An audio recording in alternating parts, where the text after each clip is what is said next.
Okay, I'm here at the Texas A&M High School Scholastic with Aries Merritt, world record holder and Olympian champion, correct? Yes, correct. Okay. And of course, a former NSAF alumnus.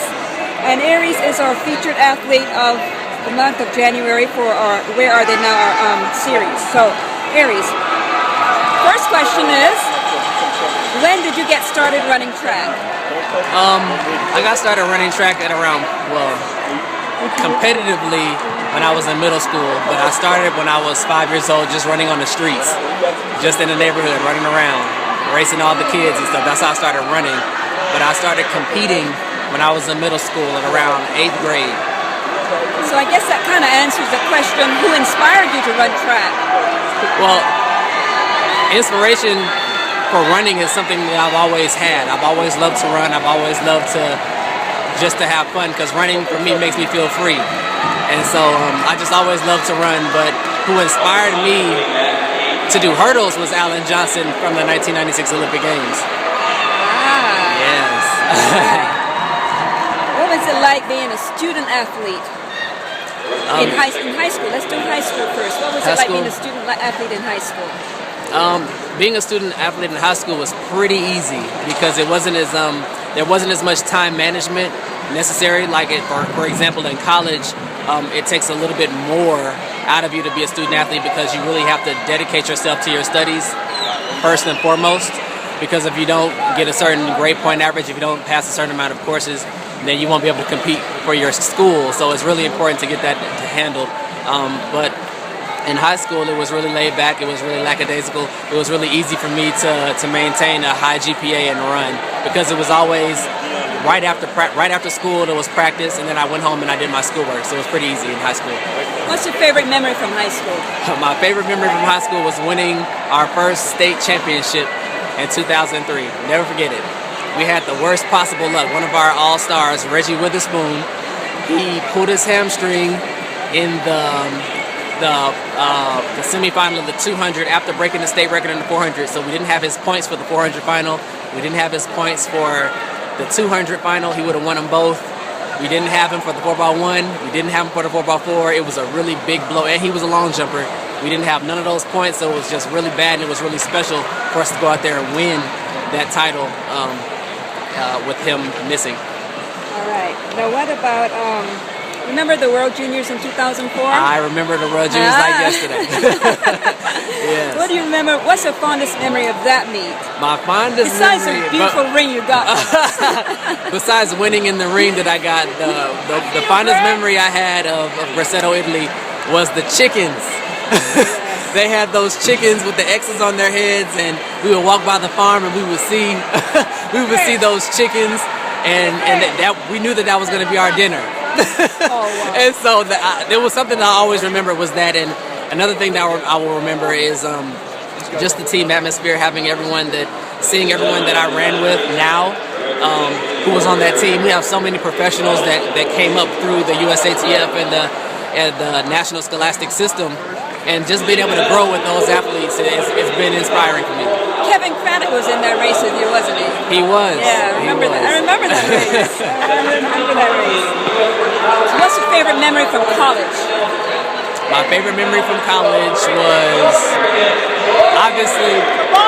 was obviously winning the Nationals in 2006. And it was one of those things where it was really difficult for me to focus, because I had a lot of things going on with me. A lot of adversity was going on I had a coaching change, and the coach who coached me in 2004 for Grosseto, he left me, and so I was coachless essentially for 2 years. I mean, I wasn't coachless, but I didn't have his guidance. I was under the guidance of Norbert Elliott, and he was a great coach, but I needed something a little bit more technical for me. But no disrespect to Coach Elliott, he's an amazing coach. He got me in shape, and he got me running fast. I can't take anything from him. But I needed something more technical, and I lost Vince Anderson. And so it was really hard for me to stay focused and just to get on track. And I was really dedicated, and I rededicated myself after I lost him. I said, look, I'm going to get this done with or without him, and I got it done. So just me winning that national title in 2006 was really, it was an emotional win. It was a well-deserved win, and I'm just happy for it. So So tell us about the Olympics, what that experience was like, not just the win, but the fans and the track and everything that you experienced there. The Olympics is a magical meet. It's very magical. It's very special. You don't get a chance to go to the Olympics often.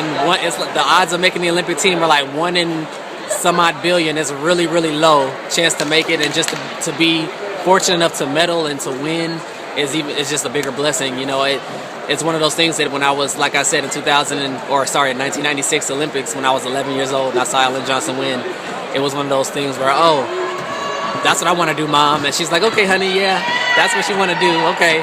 And then she was like, yeah, right. And then here I am doing it. And so it's one of those special moments in your life where you're like, wow, I've actually made it. I've actually done it. How did it feel when you heard your name called out as the Olympic champion? That was different because I've been a world champion from indoor. I've been a world junior champion and a world champion from indoors in Istanbul this year. And I just took it as you know, it was a world championship title. But to be an Olympic champion is something that no one can ever take away. And so when I hear that Olympic champion, Aries Merritt, I'm like, oh my God, it's me, Olympic champion. It's one of those prestigious titles that are just so sacred. Sacred, I like that.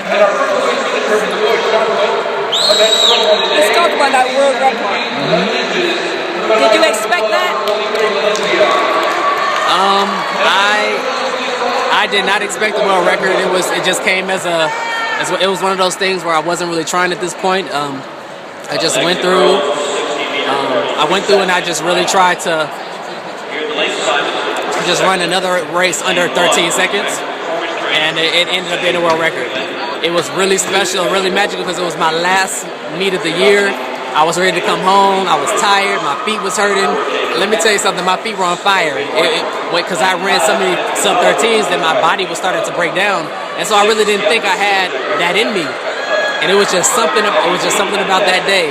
You never know when you're going to have that feeling. And I just had a feeling. And I went for it and I got it. It was really special. So what's next? What's next? Well, next for me is to try to be this. The next thing for me is to try to become legendary, because in my event, there's only been 11 legal sub-13s run ever by Alan Johnson, and I have 10 if you count the windy ones. So I need to run sub-13 4 more times so I can be the best ever. Even though I technically am the best ever because I have the world record, I just would like to become the person who's run the embedded. most. Right. Yes. I want to be legendary. I want to become a part of history, even more so than I already am. So that's the next step. So tell me, besides track and field, what else do you like to do? I like to do a lot of things. Coach. I like to watch athletes grow, kind of like I did. I love playing video games. I love watching TV. You know, I'm just a big kid at heart, really. I like to do all the normal things that kids do, in addition to, you know, coaching. I love coaching. So that's probably something I'm going to pursue when I'm done running. Very nice. Giving back, teaching. Yes. That's great. Well, thank you very much, Aries, and the best of luck with 2013. Thank and you. I know that you will become legendary. I have all the faith in you for that. Thank Absolutely. you.